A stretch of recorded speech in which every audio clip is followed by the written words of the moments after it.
Hello viewers, নীলকুঠি প্ল্যাটফর্মে সকলকে আন্তরিক অভিনন্দন এবং শুভেচ্ছা জানাই। আশা করি আপনারা সকলে ভালো আছেন এবং সুস্থ আছেন। আমরা আজকে আলোচনা করব আমাদের যে মাস্টার ভিডিও অর্থাৎ আমাদের যে দশম শ্রেণীর দ্বিতীয় অধ্যায় অর্থাৎ সংস্কার বৈশিষ্ট্য এবং পর্যালোচনা আমরা ইতিমধ্যে শেষ করলাম এবং শেষ করার পর আমরা একটা মাস্টার ভিডিও নিয়ে এসেছিলাম, যেখানে আমরা আলোচনা করেছিলাম বাজারে যে সকল ভালো পুস্তক রয়েছে অর্থাৎ জীবন মুখোপাধ্যায়, ছায়া প্রকাশনী এবং প্রান্তিকের যে বই রয়েছে সে বইয়ের যে অনুশীলনী আমাদের দেওয়া আছে সেখান থেকে 1 নম্বরের প্রশ্নগুলো আমরা আলোচনা করছিলাম। এর আগের ভিডিওতে আমরা প্রান্তিকের যে বই সেই প্রান্তিকের বইয়ের অনুশীলনী শেষ করেছিলাম।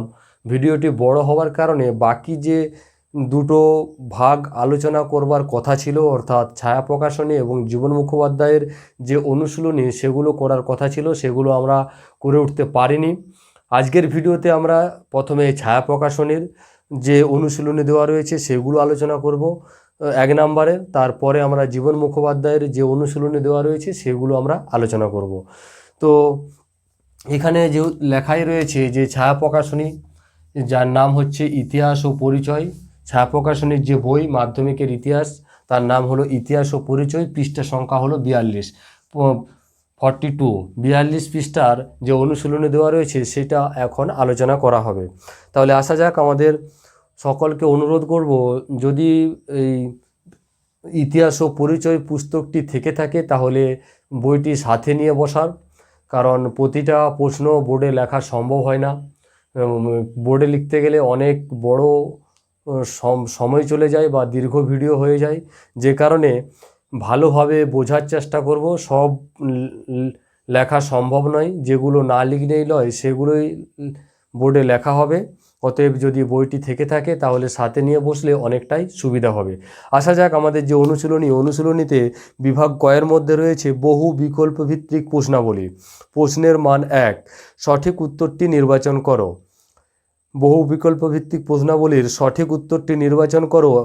1-এ দেওয়া রয়েছে ঔপনিবেশিক ভারতে প্রথম পাশ্চাত্য শিক্ষার বিস্তার ঘটে। ঔপনিবেশিক ভারতে প্রথম পাশ্চাত্য শিক্ষার বিস্তার ঘটে। এখানে অপশান দেওয়া রয়েছে 4টি। এতে দেওয়া রয়েছে বাংলায়, বিতে পাঞ্জাবে, সিতে মহারাষ্ট্রে এবং ডিতে দিল্লিতে। অর্থাৎ ঔপনিবেশিক ভারতবর্ষে ইস্ট ইন্ডিয়া কোম্পানি প্রথম কোথায় পাশ্চাত্য শিক্ষার বিস্তার ঘটায়? প্রথম পাশ্চাত্য শিক্ষার বিস্তার ঘটিয়েছিল তারা, 1-এর দাগের উত্তর হচ্ছে এ, বাংলায়। প্রশ্নটা আমি আবারও রিপিট করছি। প্রশ্নটা দেওয়া ছিল আমাদের, ঔপনিবেশিক ভারতবর্ষে প্রথম পাশ্চাত্য শিক্ষার বিস্তার কোথায় ঘটে? অর্থাৎ ভারতবর্ষ ছিল ইংরেজদের উপনিবেশ, সেই ঔপনিবেশিক ভারতবর্ষে ইস্ট ইন্ডিয়া কোম্পানি প্রথম কোথায় পাশ্চাত্য শিক্ষার বিস্তার ঘটিয়েছিল?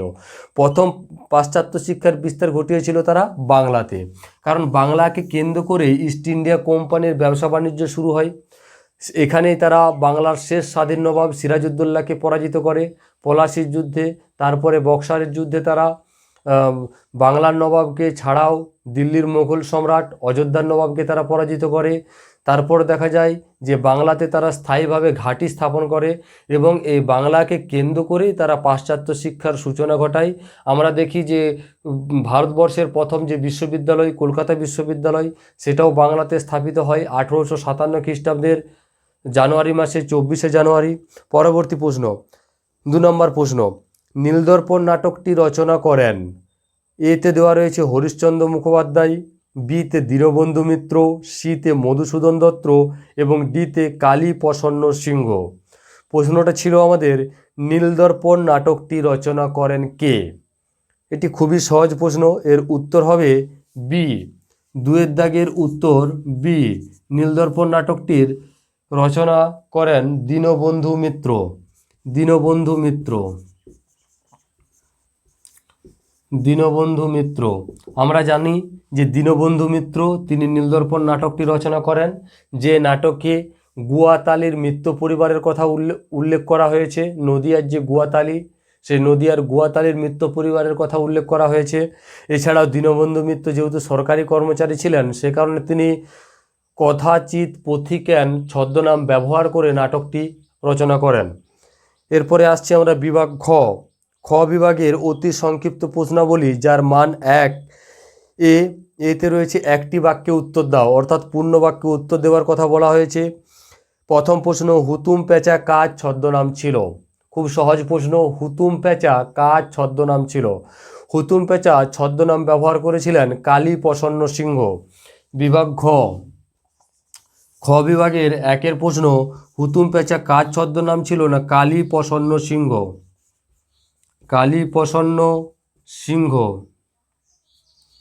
প্রসন্ন সিংহ তিনি হুতুম প্যাঁচার নকশা নাটক রচনা করেন, যেটি একটি ব্যঙ্গাত্মক নাটক। এই নাটকে তিনি তৎকালীন যে বাবু কালচার, সে বাবু কালচার সম্পর্কে তিনি তুলে ধরেছেন, যেখানে আমরা দেখেছি যে পাশ্চাত্য শিক্ষিত মধ্যবিত্ত সম্প্রদায়, যারা ভারতীয় সমাজ কৃষ্টি সভ্যতাকে তারা নিকৃষ্ট বলে মনে করত, তারা সব সময় ইংরেজ বা সাহেবদের অনুকরণ করার চেষ্টা করত, যাকে বলা হয়তো বাবু কালচার। এই বাবু কালচারকে বঙ্কিমচন্দ্র বিষ্ণুর 10 অবতারের এক অবতার পর্যন্ত বলেছেন।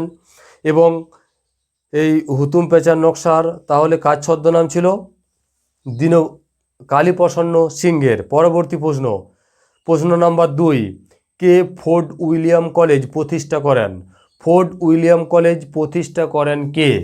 2 প্রশ্ন, ফোর্ট উইলিয়াম কলেজ কে প্রতিষ্ঠা করেন? এর উত্তর হবে Lord Wellesley. Lord Wellesley. Lord Wellesley fort William college প্রতিষ্ঠা করেন। এখানে একটা কথা মনে রাখা প্রয়োজন যে ফোর্ট উইলিয়াম কলেজ ছিল একটি প্রাচ্যবাদী শিক্ষা প্রতিষ্ঠান, অর্থাৎ যেখানে দেশীয় ভাষার শিক্ষা দেওয়া হতো, অর্থাৎ সংস্কৃত, আরবি, ফার্সি প্রভৃতি শিক্ষা দেওয়া হতো ফোর্ট উইলিয়াম কলেজে। এটি প্রতিষ্ঠা করেন লর্ড ওয়েলেসলি। যদি প্রতিষ্ঠার সময়কাল চাওয়া হয় তাহলে হবে 1800 খ্রিস্টাব্দে। 1800 খ্রিস্টাব্দে Lord Wellesley fort William college প্রতিষ্ঠা করেন। ফোর্ট উইলিয়াম দুর্গ ছিল, সেই দুর্গ প্রায় 200 বছর আগে প্রতিষ্ঠিত হয়েছিল এবং তার পরিপ্রেক্ষিতে Lord Wellesley fort William college প্রতিষ্ঠা করেন।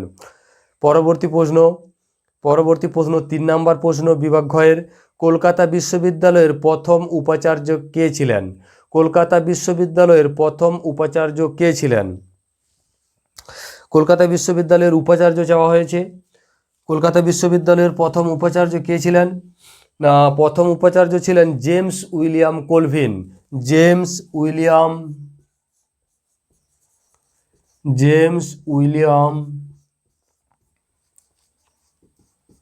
কোলভিন। শুধু কোলভিন লিখলেও সঠিক উত্তর। মনে রাখতে হবে যে কলকাতা বিশ্ববিদ্যালয়ের প্রথম উপাচার্য ছিলেন কোলভিন, আর কলকাতা মেডিকেল কলেজের প্রথম উপাচার্য ছিলেন ব্রামলে আর কোলভিন।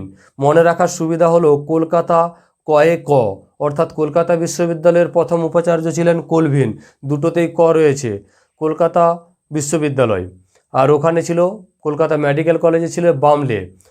এখানে একটা প্রশ্ন খুবই গুরুত্বপূর্ণ যে কলকাতা বিশ্ববিদ্যালয়ের প্রথম উপাচার্য কে? Colvin sir. আর যদি বলা হয় যে কলকাতা বিশ্ববিদ্যালয়ের প্রথম ভারতীয় উপাচার্য কে, যদি ভারতীয় উপাচার্য বলে তাহলে উত্তর হবে গুরুদাস বন্দ্যোপাধ্যায়। গুরুদাস বন্দ্যোপাধ্যায় হলেন প্রথম ভারতীয় উপাচার্য। আমাদের বিভাগ খ সমাপ্ত হলো। না, বিভাগ ঘয়ের এখনও রয়েছে ঠিক বা ভুল নির্ণয়, ট্রু ফলস রয়েছে। ট্রু ফলসগুলো একটু আলোচনা করে নেব, দেখা যাক কি দেওয়া রয়েছে ঠিক বা ভুল। খ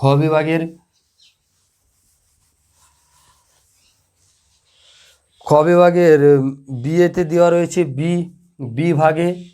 বিভাগ খয়ের বিভাগে যেখানে দেওয়া রয়েছে ঠিক বা ভুল নির্ণয় করতে বলা হয়েছে। একেতে দেওয়া রয়েছে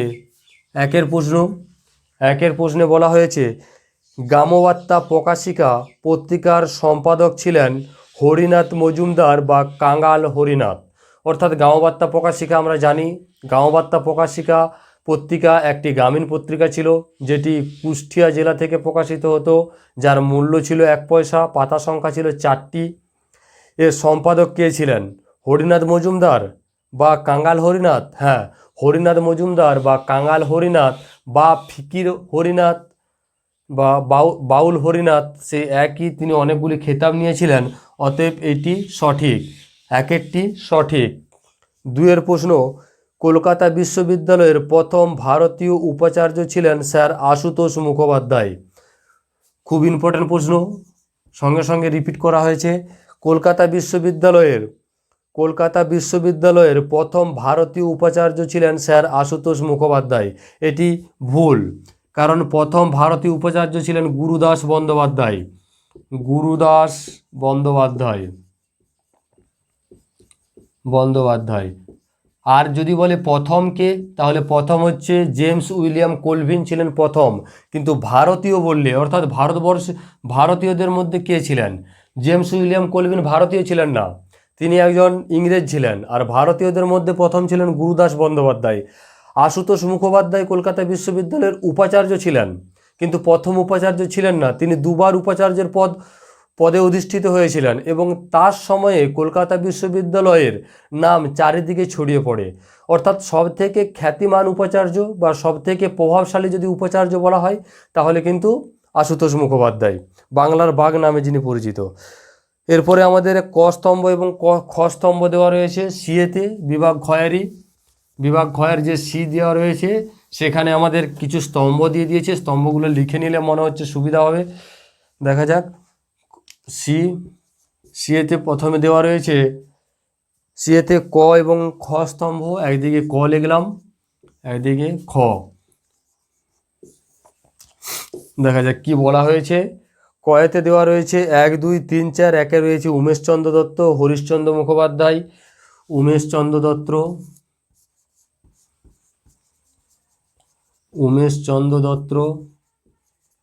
2 রয়েছে হরিশচন্দ্র মুখোপাধ্যায়।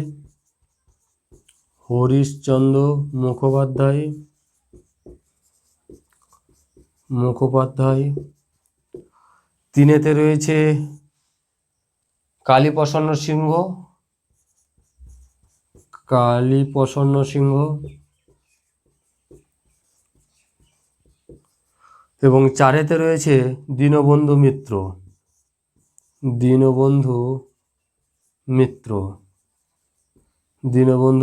4। আর এই সাইডে রয়েছে ABCD।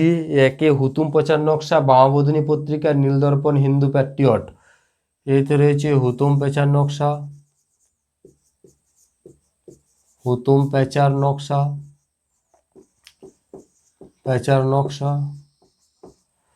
বিয়েতে রয়েছে বামাবোধিনী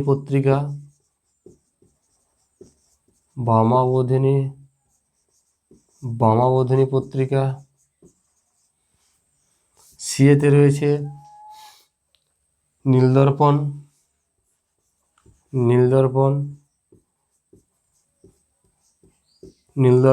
আর ডিএতে রয়েছে হিন্দু প্যাট্রিয়ট।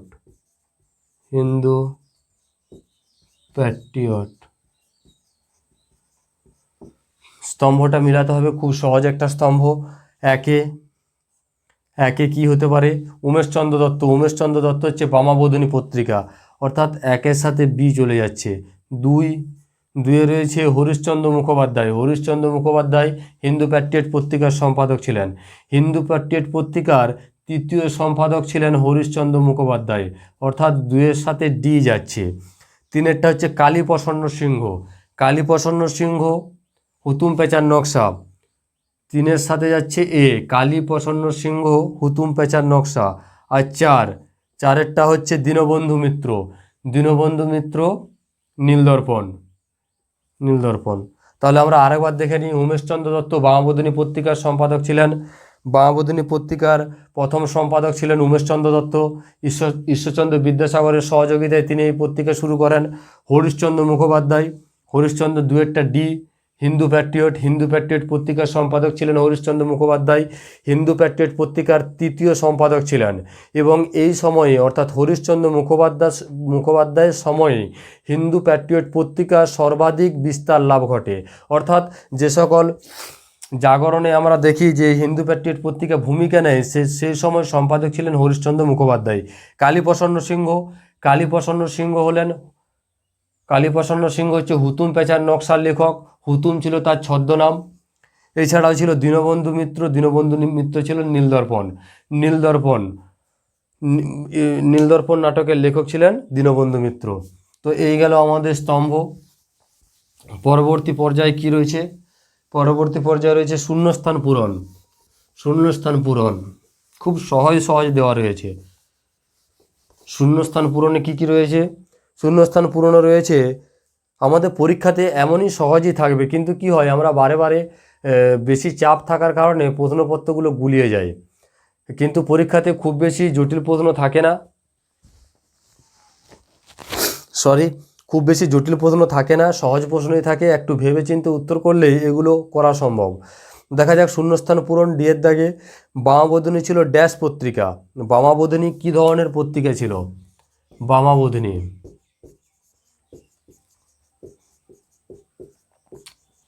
বামাবোধিনী ছিল ড্যাশ পত্রিকা। কী ধরনের পত্রিকা ছিল? না, বামাবোধিনী ছিল একটি সাময়িক পত্রিকা। সাময়িক, যেটি মাসে মাসে প্রকাশিত হতো, অর্থাৎ মাসিক পত্রিকাও আমরা লিখতে পারি, মাসিক পত্রিকাও লিখতে পারি, কিংবা সাময়িক পত্রিকাও আমরা লিখতে পারি। যে কোনো একটা উত্তর আমরা দিতেই পারি। মাসিক বললেও সঠিক অ্যান্সার এবং সাময়িক পত্রিকা বললেও সঠিক অ্যান্সার। দ্বিতীয় প্রশ্ন হচ্ছে, নীলদর্পণ নাটকের ইংরাজি অনুবাদ করেন। নীলদর্পণ নাটকের ইংরাজি অনুবাদ কে করেন? নীলদর্পণ নাটকের ইংরেজি অনুবাদক ছিলেন, প্রশ্ন লেখার আর দরকার নেই, এর ইংরেজি অনুবাদক ছিলেন Michael Madhusudan Dutta. Michael Madhusudan Dutta. Michael Madhusudan আমরা বাংলা পড়ার সময়তে বারবার পড়েছি। মাইকেল মধুসূদন দত্ত, যিনি শর্মিষ্ঠা নাটক লিখেছেন, মেঘনাদবধ কাব্য লিখেছেন, আরও অনেক বাংলা সাহিত্যে অমিতাক্ষর ছন্দের যে ভজটা, অনেক কিছু তার দ্বারা রচিত হয়েছে। বঙ্গভূমির প্রতি তার বিখ্যাত কবিতা। সে মাইকেল মধুসূদন দত্ত নীলদর্পণ নাটকের ইংরেজি অনুবাদ করেন। কার অনুরোধে করেন? রেভারেন্ড লং সাহেবের অনুরোধে। লং সাহেব অনুরোধ করে মাইকেল মধুসূদন দত্তকে যে নীলদর্পণ নাটকটা তিনি যেন ইংরেজিতে অনুবাদ করেন। তিনি লং সাহেবের অনুরোধে অনুবাদ করে দেন, এবং প্রকাশ যখন করা হয় তখন কিন্তু মাইকেল মধুসূদন দত্তের নাম ছিল না, নাম ছিল লং সাহেবের। রেভারেন্ড লং সাহেবের নামে প্রকাশিত হয় ইংরাজি অনুবাদটি, যে কারণে কি হয়, লং সাহেবের 1000 টাকা জরিমানা হয় এবং তার কারাবাস পর্যন্ত হয়। পরবর্তী প্রশ্ন, 3 প্রশ্ন, ভারতে পাশ্চাত্য শিক্ষার ম্যাগনা কার্টা বলা হয় ড্যাশকে। ড্যাশকে ভারতে পাশ্চাত্য শিক্ষার ম্যাগনা কার্টা বলা হয়। পাশ্চাত্য শিক্ষার ম্যাগনা কার্টা, পাশ্চাত্য শিক্ষার ম্যাগনা কার্টা।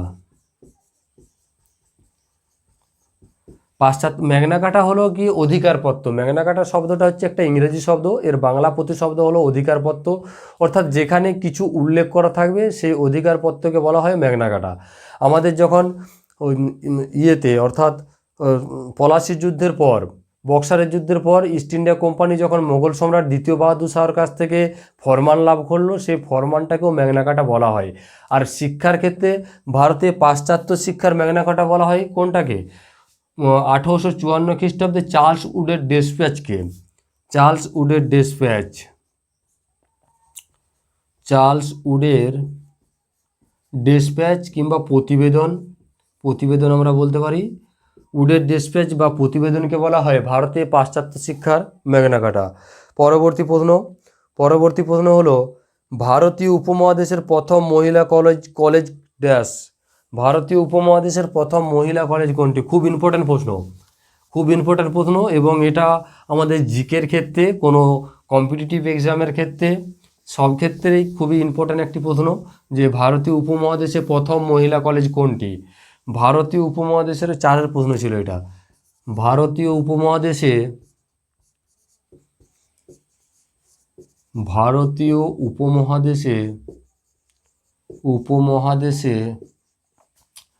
প্রথম মহিলা কলেজ,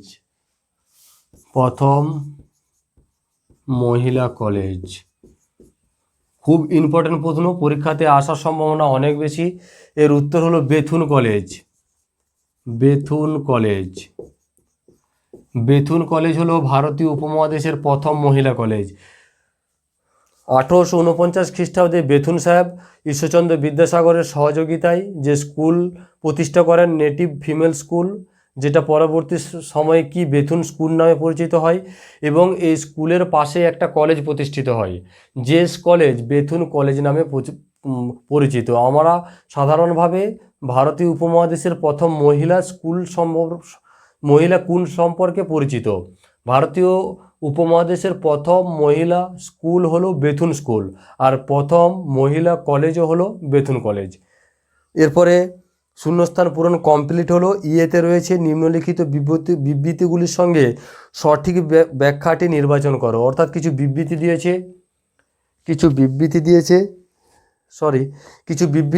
এবং সেই বিবৃতির সাথে আমাদের ব্যাখ্যাগুলোকে মিলিয়ে দিতে বলেছে। দেখা যাক বিবৃতি কি দিয়েছে। বিবৃতি দিয়েছে হিন্দু প্যাট্রিয়ট পত্রিকা গুরুত্বপূর্ণ কেন।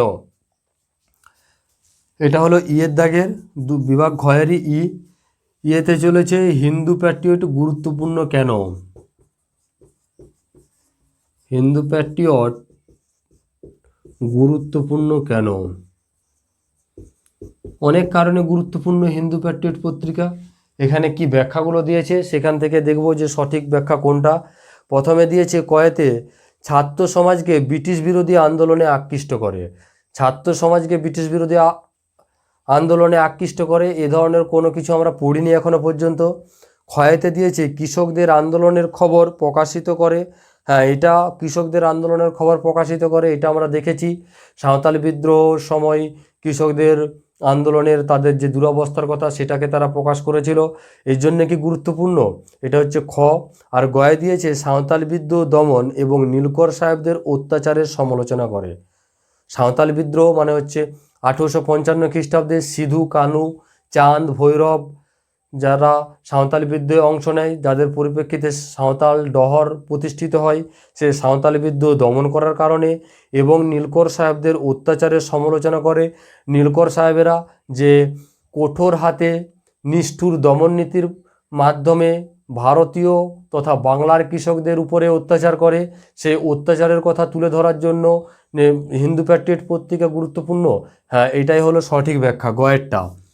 গয়েরটা হলো সঠিক ব্যাখ্যা। ক্ষয়েরটা কৃষকদের দুরবস্থার কথা তুলে ধরে, এটাও ঠিক, কিন্তু তার সাথে সাথে এটাতে আমরা সব কিছুই পাচ্ছি, নীলকর সাহেবদের অত্যাচারও পাচ্ছি এবং সাঁওতাল বিদ্রোহ দমনের কথাও আমরা পাচ্ছি। অর্থাৎ এর হিন্দু প্যাট্রিয়ট পত্রিকা গুরুত্বপূর্ণ কারণ সাঁওতাল বিদ্রোহ দমন এবং নীলকর সাহেবদের অত্যাচারের সমালোচনা করেনি এ কারণে।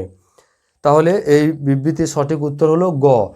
এই আমাদের যে জীবন ছায়া প্রকাশনের বই, যার লেখক ছিল J.K. পাহাড়ি এবং সুভাষ বিশ্বাস, ইতিহাস ও পরিবেশ, এখান থেকে যে শর্ট প্রশ্ন দেওয়া ছিল সেগুলো আমরা আলোচনা করলাম।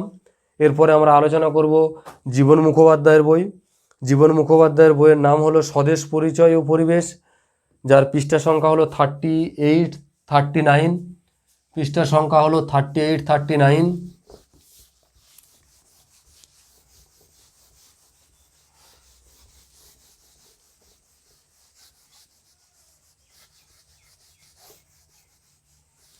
জীবন মুখোপাধ্যায় বই যদি থেকে থাকে অবশ্যই সাথে নিয়ে বসলে ভালো হয়, কারণ বারবার প্রশ্ন লিখতে গেলে সময় বেশি চলে যাচ্ছে, অনেক বড় ভিডিও হয়ে যাচ্ছে। বইটার নাম হলো স্বদেশ পরিচয় ও পরিবেশ। স্বদেশ পরিচয় ও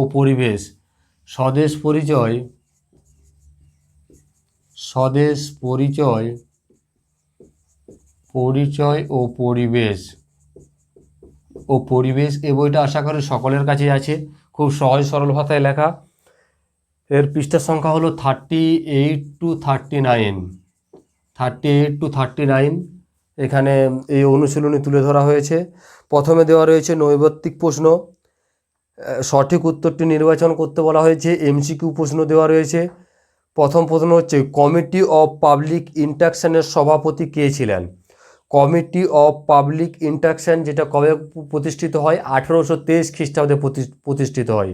কমিটি অফ পাবলিক ইন্টাকশন বা জনশিক্ষা কমিটি 1823 1823 খ্রিস্টাব্দে এটা প্রতিষ্ঠিত হয় জনশিক্ষা কমিটি। পরবর্তীতে দেখা যায় যে এই কমিটি অনেকে সদস্য ছিলেন। তো এর সভাপতি কে ছিলেন? এর সভাপতি এতে দেওয়া রয়েছে টমাস ব্যাবিংটন মেগলে সাহেব দেওয়া আছে, বিয়েতে রয়েছে জোনাথন ডানকান, সিএতে রয়েছে লর্ড ওয়েলেসলি এবং ডিএতে রয়েছে হল্ট ম্যাকেনজি। এর সঠিক উত্তর হচ্ছে এ হচ্ছে এর সঠিক উত্তর, যার নাম হলো টমাস ব্যাবিংটন মেগলে সাহেব হচ্ছে জনশিক্ষা কমিটি বা কমিটি অফ পাবলিক ইন্টাকশনের সভাপতি ছিলেন। তিনি 1823 খ্রিস্টাব্দে এটা প্রতিষ্ঠিত হয়েছিল, কিন্তু মেগলে সাহেব সভাপতি হয়েছিল 1835 খ্রিস্টাব্দে। 1835 খ্রিস্টাব্দে যখন লর্ড বেন্টিং ছিলেন সেই সময়। পরবর্তী প্রশ্ন, জেনারেল অ্যাসেম্বলিজ ইনস্টিটিউশনের বর্তমানের নাম কি? General assemblies institution. দুয়ের প্রশ্ন, general assemblies institution.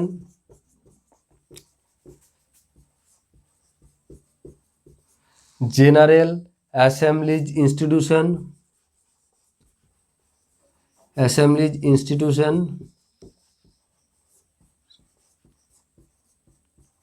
General assemblies ইনস্টিটিউশনের বর্তমান নাম কি? অর্থাৎ এখন আমরা যদি কাউকে জিজ্ঞাসা করি যে জেনারেল অ্যাসেম্বলিজ ইনস্টিটিউশন কোনটা, তাহলে সে বলতে পারবে না, কিন্তু এখনকার নামটাকে জিজ্ঞাসা করলে সে হয়তো দেখিয়ে দিতে পারবে যে কোনটা general assemblies institution. General assemblies institution কবে প্রতিষ্ঠিত হয়েছিল? 1830-এ। 1830 খ্রিস্টাব্দে জেনারেল অ্যাসেম্বলিজ ইনস্টিটিউশন প্রতিষ্ঠিত হয়েছিল। কে প্রতিষ্ঠা করেছিলেন? স্কটিশ মিশনারি আলেকজান্ডার ডাফ সাহেব। 1830 খ্রিস্টাব্দে জেনারেল অ্যাসেম্বলিজ ইনস্টিটিউশন প্রতিষ্ঠা করেছিলেন। আমরা যখন প্রাচ্য পাশ্চাত্য শিক্ষা পড়ছিলাম তখন এই সম্পর্কে আমরা পড়েছিলাম। এবং এর বর্তমান নাম যেটা দেওয়া রয়েছে আমাদের বইয়েতে অপশানে, এতে রয়েছে স্কটিশ চার্চ কলেজ, বিএতে রয়েছে বিদ্যাসাগর কলেজ, সিএতে রয়েছে প্রেসিডেন্সি কলেজ, আর ডিএতে রয়েছে চিত্তরঞ্জন কলেজ। এর সঠিক উত্তর হলো স্কটিশ চার্চ কলেজ, অর্থাৎ এ, স্কটিশ চার্চ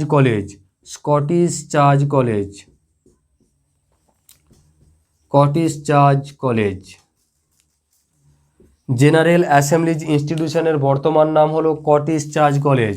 যেমন হিন্দু কলেজ, 1817 খ্রিস্টাব্দে প্রতিষ্ঠিত হিন্দু কলেজের বর্তমান নাম কি? বর্তমান নাম হলো প্রেসিডেন্সি কলেজ। তেমনি জেনারেল অ্যাসেম্বলিজ ইনস্টিটিউশনের বর্তমান নাম হলো স্কটিশ চার্চ কলেজ। পরবর্তী প্রশ্ন, পেজ নাম্বার 39। পেজ নাম্বার 38-এর অনুশীলনী কমপ্লিট। পেজ নাম্বার 39-এর 3-এর প্রশ্ন দেওয়া রয়েছে। মেয়েদের মধ্যে প্রথম MA পাস করেন? এতে রয়েছে কাদম্বিনী বসু, বিএতে রয়েছে চন্দ্রমুখী বসু, সিএতে রয়েছে কমলা বসু, আর ডিএতে রয়েছে জানকী বসু। মেয়েদের মধ্যে প্রথম MA পাস করেন কাদম্বিনী বসু।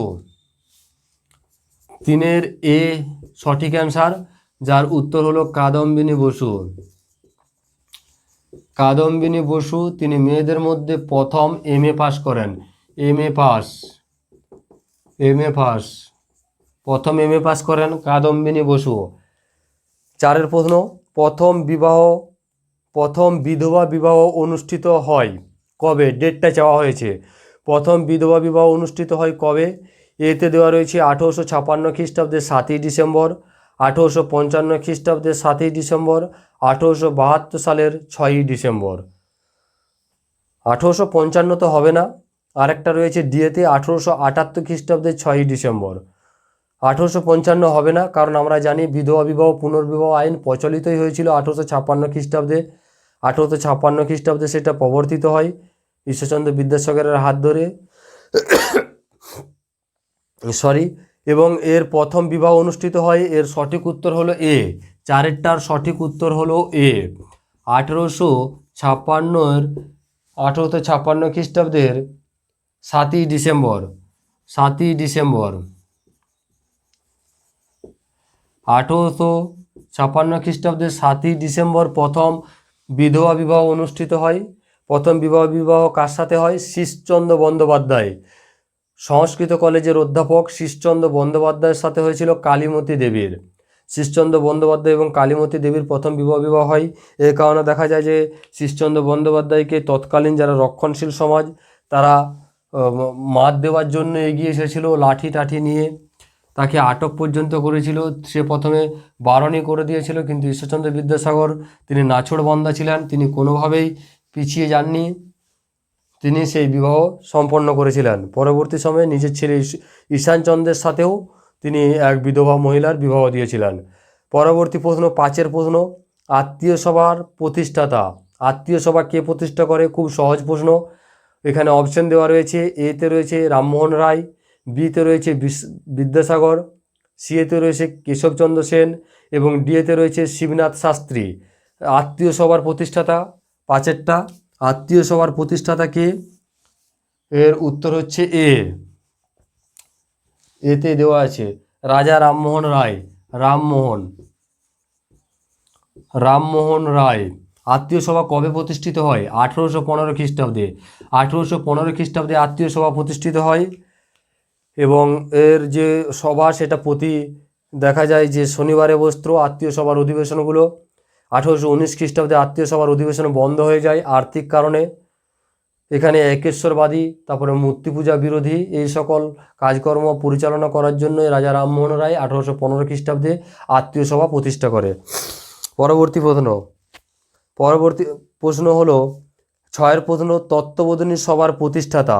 তত্ত্ববোধিনী সভা কিসের সাথে যুক্ত? তত্ত্ববোধিনী সভার প্রতিষ্ঠাতা চেয়েছে। তত্ত্ববোধিনী, যখনই তত্ত্ববোধিনী শব্দগুলো আসবে এগুলো হচ্ছে ব্রাহ্ম সমাজের সাথে যুক্ত এবং এর সাথে যুক্ত হচ্ছে দেবেন্দ্রনাথ ঠাকুর। দেখা যাক অপশানে কী কী দেওয়া রয়েছে। 6 দাগের এতে রয়েছে রাজা রামমোহন রায়, বিয়েতে রয়েছে কেশবচন্দ্র সেন, সিএতে রয়েছে দেবেন্দ্রনাথ ঠাকুর এবং ডিএতে রয়েছে স্বামী বিবেকানন্দ। এর সঠিক উত্তর হলো সি, দেবেন্দ্রনাথ ঠাকুর।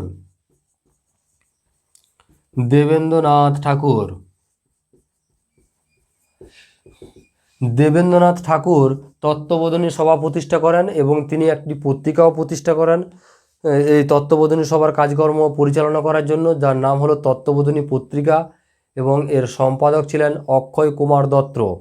1843 খ্রিস্টাব্দে যে পত্রিকা প্রকাশিত হয়। এখানেও একটা স্তম্ভ দেওয়া রয়েছে, ক স্তম্ভ এবং খ স্তম্ভ। স্তম্ভটা একটু লিখে নিতে হবে, তাহলে আমাদের বুঝতে সুবিধা হবে। দেখা যাক কী কী দেওয়া রয়েছে। কিছু ডেট দেওয়া রয়েছে এক সাইডে, আর এক সাইডে কিছু দেখা যাক। School book society, Kolkata medical college, Asiatic society. একদিকে ডান, অন্যদিকে বাম, দুটো ভাগে ভাগ করেছে। এতে রয়েছে school book society, school book society. বই থাকলে অবশ্যই বইতে মিলিয়ে নিলে সুবিধা হয়। 2তে রয়েছে কলকাতা মেডিকেল কলেজ।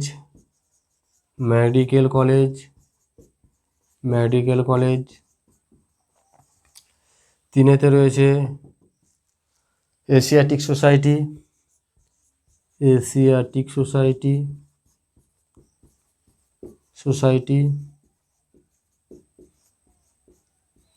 4তে রয়েছে সতীদাহ প্রথা, ব্রাহ্ম সমাজ, সাধারণ ব্রাহ্ম সমাজ। সতীদাহ প্রথা, ব্রাহ্ম সমাজ,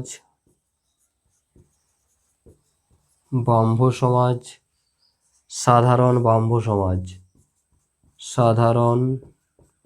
ব্রাহ্ম সমাজ। এটা ডান স্তম্ভ গেল। বাম স্তম্ভে রয়েছে ABCD করে ভাগ রয়েছে। এতে রয়েছে 1835,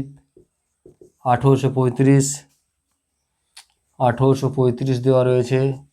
বিয়েতে রয়েছে 1784, 1784। সিএতে রয়েছে 1817, 1817। ডিএতে রয়েছে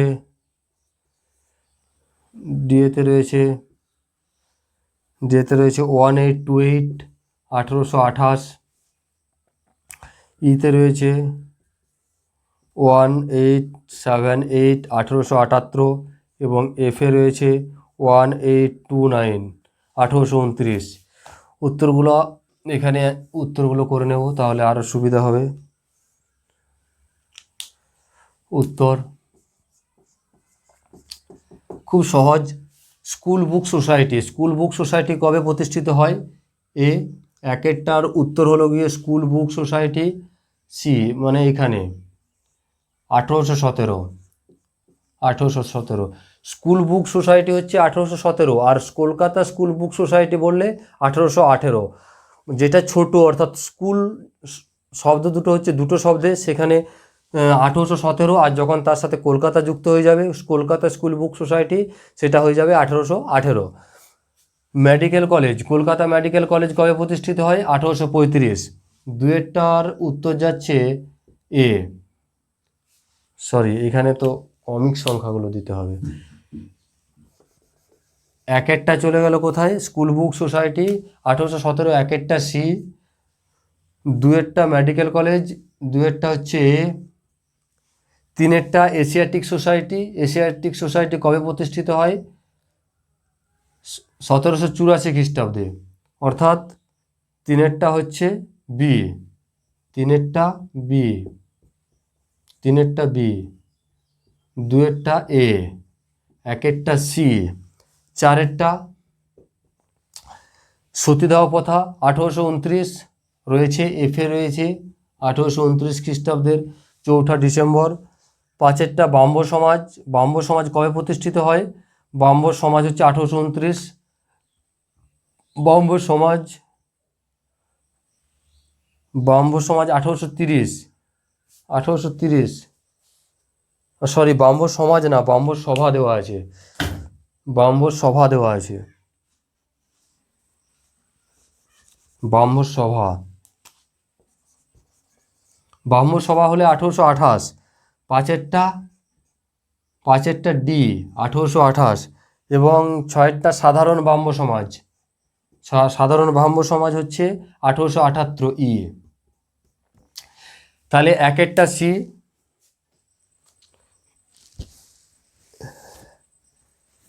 একেরটা সি, দুয়েরটা এ, তিনেরটা বি, চারেরটা এ, পাঁচেরটা ডি এবং ছয়েরটা ই। অর্থাৎ স্কুল বুক সোসাইটি হচ্ছে 1817 খ্রিস্টাব্দে, আমরা জানি school book society. Medical college হচ্ছে 1835। এশিয়াটিক সোসাইটি কবে প্রতিষ্ঠিত হয়? এশিয়াটিক সোসাইটি হচ্ছে 1784 খ্রিস্টাব্দে প্রতিষ্ঠিত হয়। 1784 খ্রিস্টাব্দে কে প্রতিষ্ঠা করেন এশিয়াটিক সোসাইটি? উইলিয়াম জোন্স প্রতিষ্ঠা করেন। সতীদাহ প্রথা কার সময়কালে হয়? বেন্টিংয়ের সময়কালে, রাজা রামমোহন রায়ের সহযোগিতায় 1829 খ্রিস্টাব্দের 4 ডিসেম্বর। কততম আইনের দ্বারা সতীদাহ প্রথা? পঞ্চদশ আইনের দ্বারা, অর্থাৎ 15তম আইন। আর বিধবা বিবাহ পুনর্বিবাহ ছিল 17তম আইন। ব্রাহ্ম সভা, ব্রাহ্ম সভা হচ্ছে 1828।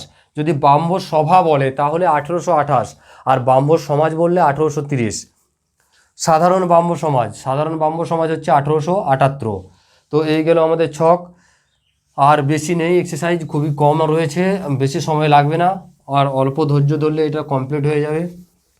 অনুশীলনীগুলো করে নিলে আমাদের পরীক্ষায় অনেক সুবিধা হবে, কারণ এই কোভিড-19 প্রকোপে স্কুল বন্ধ হয়ে গেছে। আশা করি এই অনুশীলনী থেকে অনেক প্রশ্ন উত্তর পাওয়া যাবে, যে কারণে আমি এই প্রয়াস নিয়েছি।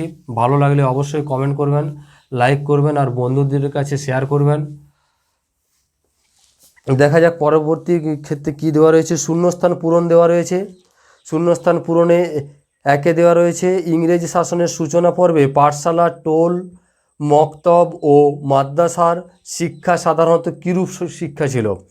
অর্থাৎ ইংরেজ শাসন যখন আমাদের দেশে প্রতিষ্ঠিত হয় বা চালু হয়, তখন যে টোল, মাদ্রাসা, মক্তব যেগুলো চালু ছিল, সেখানে কী ধরনের শিক্ষা দেওয়া হতো? সেখানে দুটো শূন্যস্থান দিয়েছে, দুটো শূন্যস্থান, শূন্যস্থান পূরণের একেরটা, প্রথমে একটা শূন্যস্থান ও আর একটা শূন্যস্থান দিয়েছে। সাধারণভাবে পাশ্চাত্য শিক্ষা প্রসারিত হওয়ার আগে ভারতবর্ষে, সেটা হিন্দু পাঠশালা হোক আর মুসলিম মক্তবই হোক, যেখানে যে সমস্ত বিষয়গুলো পড়ানো হতো তার মধ্যে একটা কমন সাবজেক্ট ছিল, যেটা হচ্ছে ধর্মীয় শিক্ষা। ধর্মীয় শিক্ষা দেওয়া হতো, যেটা এখনও পর্যন্ত আমাদের দেওয়া হয়। আমরা ছোটোর থেকে রামায়ণ মহাভারত পড়ে আসছি, ঠিক আছে। মুসলিম ভাইরা তারা কোরআন সম্পর্কে পড়ে আসছে, এবং দেখা যায় ধর্মীয় শিক্ষার সাথে কিছু সাধারণ জ্ঞানের শিক্ষা দেওয়া হয়। সাধারণ জ্ঞান, সাধারণ জ্ঞান, অর্থাৎ সাধারণ জ্ঞান এবং ধর্মীয় শিক্ষা দেওয়া হতো। দ্বিতীয়ত 2 নম্বর প্রশ্ন দিয়েছে, আরবি, ফার্সি এবং মুসলিম আইন চর্চার উদ্দেশ্যে ওয়ারেন হেস্টিংস 1781 খ্রিস্টাব্দে ড্যাশ প্রতিষ্ঠা করেন। ওয়ারেন হেস্টিংস কী প্রতিষ্ঠা করেন? ওয়ারেন হেস্টিংস কী প্রতিষ্ঠা করেন? প্রাচ্য প্রতিষ্ঠান, কলকাতা মাদ্রাসা, কলকাতা মাদ্রাসা, কলকাতা মাদ্রাসা, কলকাতা মাদ্রাসা কবে প্রতিষ্ঠিত হয়? ডেটটা ওখানে দেওয়া রয়েছে 1781, 1781 খ্রিস্টাব্দে। শূন্যস্থানটা আমি আরেকবার পড়ছি, সুবিধা হবে।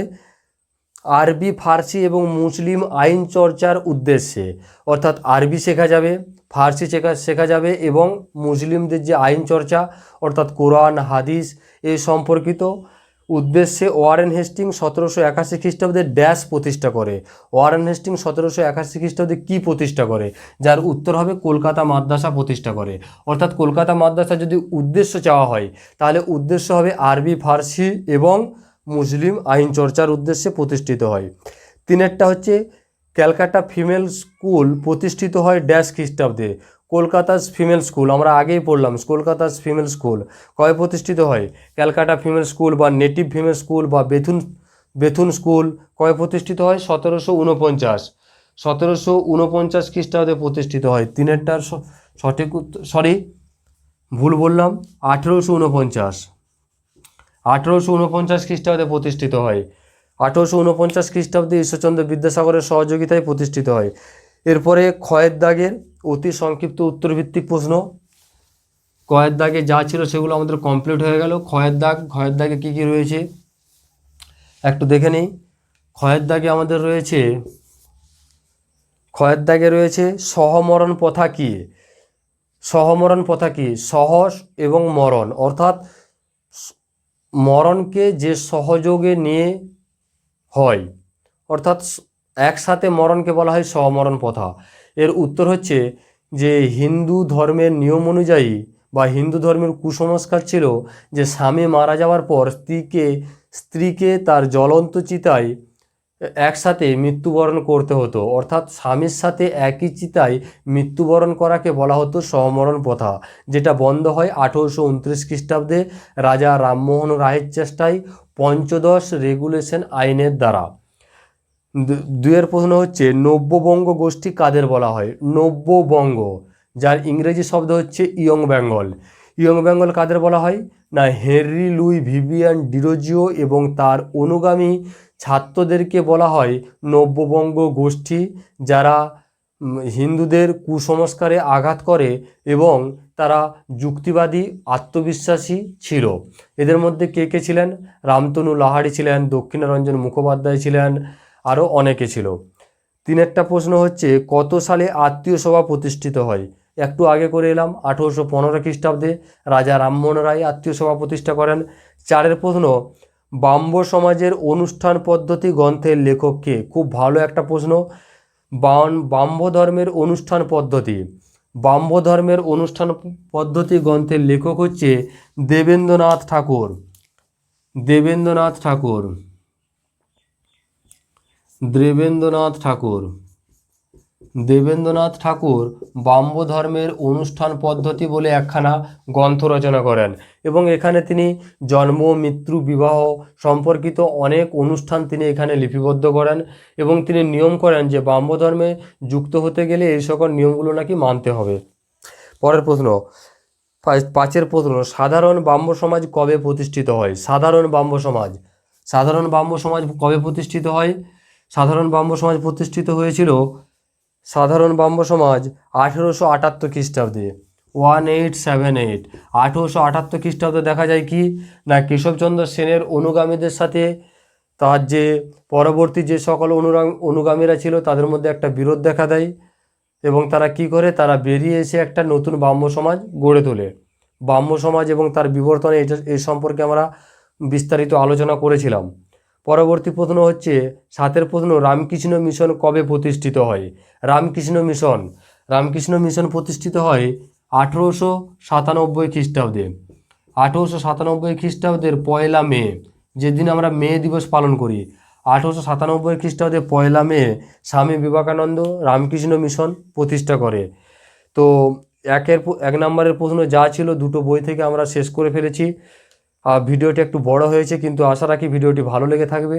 যদি ভালো লেগে থাকে তাহলে অবশ্যই লাইক করবেন, বন্ধুদের মাঝে শেয়ার করবেন। আর কিছু উপকার যদি হয়ে থাকে এই নীলকুঠি প্ল্যাটফর্ম থেকে তাহলে চ্যানেলকে অবশ্যই সাবস্ক্রাইব করে রাখবেন। ভালো থাকবেন, সুস্থ থাকবেন, নমস্কার।